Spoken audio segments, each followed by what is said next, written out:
Y mientras el presidente más pobre del mundo quedaba bajo un árbol, lejos de allí, el presidente más rico del mundo mostraba la peor perversión del poder. Entusiasmado con el obsequio, Trump puso en marcha su equipo de asesores legales alcahuetas, cuya opinión es favorable a la recepción del 747. Hace un mes la organización Trump firmó un contrato con el gobierno catarí para ceder su marca de campos de golf a cambio de acciones.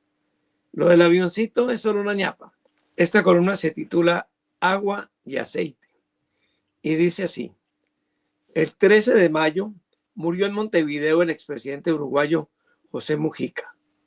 Al día siguiente, un extenso cortejo fúnebre acompañó sus restos hasta el minifundio y la modesta casa donde vivían don Pepe y su mujer, Lucía Topolansky, ambos revolucionarios, por el favor de mi Dios, habría agregado Violeta Parra.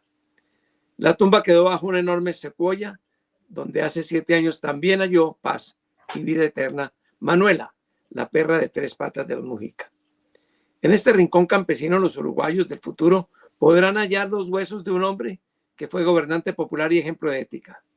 Quizá lo acompañarán entonces los restos de Lucía. Ellos habitaron durante años esa mínima finca donde, a media hora de la ciudad, cultivaban hortalizas, tomaban mate y cuidaban de su viejo Volkswagen Escarabajo modelo 1987. Seguido de miles de personas y un aplauso tronador, el miércoles desfiló el féretro por las calles de esta curiosa ciudad que vio nacer a varios de los más influyentes escritores y ensayistas de América y donde el mejor sitio para comer es la plaza de mercado. No llegó don Pepe a su última residencia en carroza, como dijeron algunos desinformados, sino en la humilde cureña de un cañón, como los soldados que mueren por la patria. Formaban parte de la hilera miles de escolares, de trabajadores y de ciudadanos pobres, sus principales inspiradores. No faltaron políticos e intelectuales llegados de medio mundo, encabezados por el brasileño Luis Ignacio Lula da Silva, su mejor amigo internacional. Estaba también Gustavo Petro. No vi en cambio a Luis Suárez, el futbolista uruguayo suspendido como jugador por los directivos de la FIFA en el 2014, a los cuales el presidente Mujica descalificó con legítimo lenguaje de hincha. Manga de viejitos hijos de puta. La biografía de Mujica, sus errores y sus aciertos, su filosofía austera y humanitaria, llena los noticieros en los últimos días. Un ejemplo de vida, un hombre coherente y sencillo, un santo laico, un arcángel ateo. Y mientras el presidente más pobre del mundo quedaba bajo un árbol, lejos de allí, el presidente más rico del mundo mostraba la peor perversión del poder, la codicia. Donald Trump se reunió con gobernantes sirios a los que hace poco calificaba de terroristas y no tuvo inconveniente en aceptar un regalito procedente del Emirato de Qatar en esa misma semana en que moría Mujica. Se trata de un jet Boeing 747 valorado en $400 millones que podría convertirse en el Air Force One, el avión presidencial gringo. Terminado su periodo, Trump querría llevarse la nave a su garaje o a su club. Es difícil entender qué idea de la dignidad tiene un mandatario dispuesto a aceptar obsequios de una nación que, según declaró en 2017, históricamente ha sido fundadora del terrorismo a alto nivel. Entusiasmado con el obsequio, Trump puso en marcha su equipo de asesores legales alcahuetas, cuya opinión es favorable a la recepción del 747.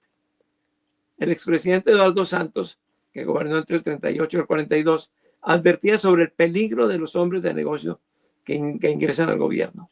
Trump es un caso extremo que lo demuestra. Rendido ante el dinero, admirador de multimillonarios y experto en esquivar las leyes, ha tomado medidas que favorecen los negocios de su cuate, Elon Musk, el imbécil más rico del mundo. Vale la pena ver la máquina de hacer plata que ha montado la familia a la sombra del Estado. Hace un mes la organización Trump firmó un contrato con el gobierno catarí para ceder su marca de campos de golf a cambio de acciones. Lo del avioncito es solo una ñapa. Resulta apenas lógico que surjan sospechas y se planteen denuncias. La voracidad de los Trump no tiene límite. Para ellos la ganancia es la medida de todas las cosas. Entre los emprendimientos de estos rubios muchachos figuran hoteles y canchas de golf en los países árabes. Cuando papá Donald planteó la posibilidad de convertir ese colosal cementerio, que es la Franja de Gaza, en sitio de diversión para los ricos del mundo, no ensayaba un mal chiste, sino que lanzaba un proyecto de desarrollo. Otro tesoro que manejan los Trump son las criptomonedas. Al llegar Donald a la Casa Blanca, emitió unas normas que multiplicaron sus depósitos en estos recursos fantasmagóricos. Todo va ligado a la presidencia. Los mayores compradores de Trump Coins tienen derecho a un tour por las oficinas y alcobas de la presidencia y rematar en una cena con el jefe del Estado. El amor de los Trump por la plata exige un Sigmund Freud. Próximamente Donald Jr. abrirá un club social en Washington que permitirá a hombres de negocios y altos funcionarios fraternizar y acordar esquemas de utilidades que no se les ocurrirían ni a los patinchados de la Unidad de Gestión de Riesgo de Desastres, la tristemente célebre UNGRID. El derecho de acceso costará, a dicho club, ¿no?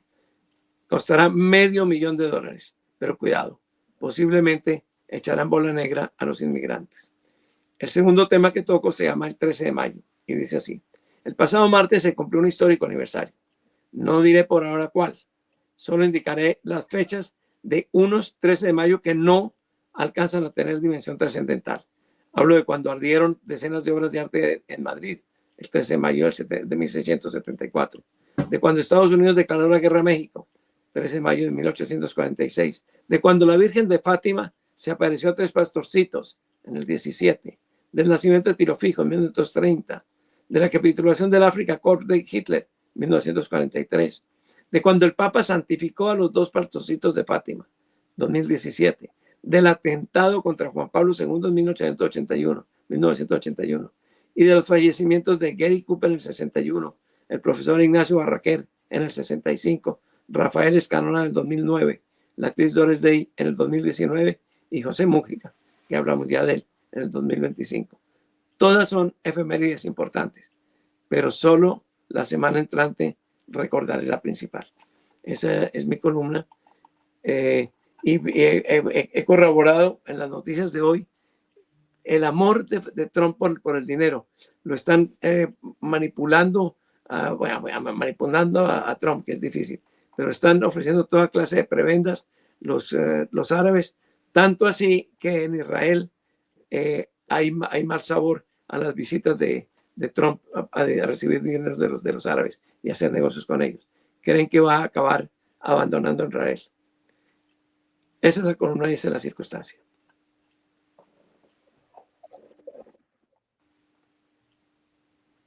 Perdón, ¿cuál es la efemérides del 13 de mayo que no nos quieres contar? Tienes que esperar 8 días. Es una fecha muy importante. ¿Hasta el 9 de junio? No. Va a ser el 13 de mayo, pero no esos que están señalados allí. Uno en otro momento más importante que los anteriores. Aguanta 8 días y verás. Tú no aguantas 8 días porque yo tengo que mandar al columna antes, entonces podrás saber antes. Bueno, vamos a estar expectantes a eso. Y hablando del fallecimiento de Pepe Mujica y del carácter de Pepe Mujica, hay muchas cosas que resaltar. Por supuesto, nadie es perfecto, cometió errores en vida, pero sí fue una persona que mostró con el ejemplo la austeridad que debía caracterizar a un gobernante. Llegar pobre al poder y salir pobre del poder. Es algo que no abunda en el mundo y que Pepe Mujica enseñó con el ejemplo. Ciertamente, sí. Un tema que merecería un poquito de reflexión a propósito de lo que veníamos hablando con la doctora Buitrago es la inestabilidad desconocida en la historia de Colombia del gabinete del presidente de la República. Aquí tengo datos según los cuales más de 50 personas han ocupado ministerios en los 3 años que lleva Petro de presidente. Según Héctor Abad, que hoy escribe sobre ese tema también, son 51 a principios del 2025 y luego vienen algunos más.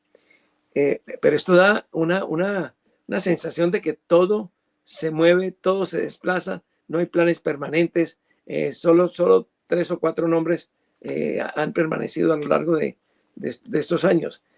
No sé si la doctora Buitrago tenga la sensación de que esa condición, qué sé yo, móvil de los ministros ayuda o no ayuda a que gobierne un presidente?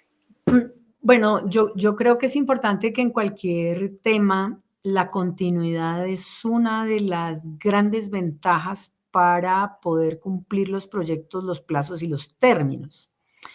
Yo creo que no solo en el ejecutivo, sino en el legislativo y en el judicial, es importante la continuidad, sobre todo por la necesidad de que no se interrumpan las labores que se vienen realizando de manera permanente por, no sé, el primero o el segundo ministro. Por ejemplo, antes de mí estuvo el ministro de Justicia, Néstor Osuna, que estuvo 2 años largos, pero la fortuna, digamos, de la continuidad es que yo comparto muchas de las cosas que se habían hecho y otras que no las compartía las dejé trabajar y las dejé adelantar. Tengo ejemplos, por ejemplo, del tema de proyectos y programas que el que llega dice automáticamente se acaban porque es que eran del anterior y entonces se terminan así sean buenos. No, yo creo que en este caso y en este contexto se siguieron las líneas que se consideraban muy buenas, independientemente de si había o no, digamos, criterios en contravía en algunos casos o en otros, porque es que acabar con un proyecto de manera simplemente autoritaria porque uno llega y es del otro no tiene ningún sentido y eso lo vemos en todos los proyectos públicos, en las alcaldías, en las gobernaciones. Empieza un puente pero no llega el otro, entonces no lo termina porque era del otro. Empieza una vía y entonces no se puede hacer porque era del otro. Yo creo que la continuidad también significa la estabilidad dentro de un componente público y la estabilidad también significa la posibilidad de continuar con lo que se proyectó. Porque si usted en ese contexto proyecta cosas que interrumpe el que viene, pues ni hace las cosas, pero ya le queda muy poco tiempo para el que viene a hacer otras. Entonces yo creo que no por el tema de hablar de un gobierno en particular, sino del tema de estabilidad en lo público, significa también que yo lo viví en lo judicial, incluso los avances del proceso. Mientras una persona se empapa, conoce y puede navegar en las aguas de las investigaciones o de los proyectos, pues pasa mucho tiempo. Y esto va retrasando la actividad que se va realizando.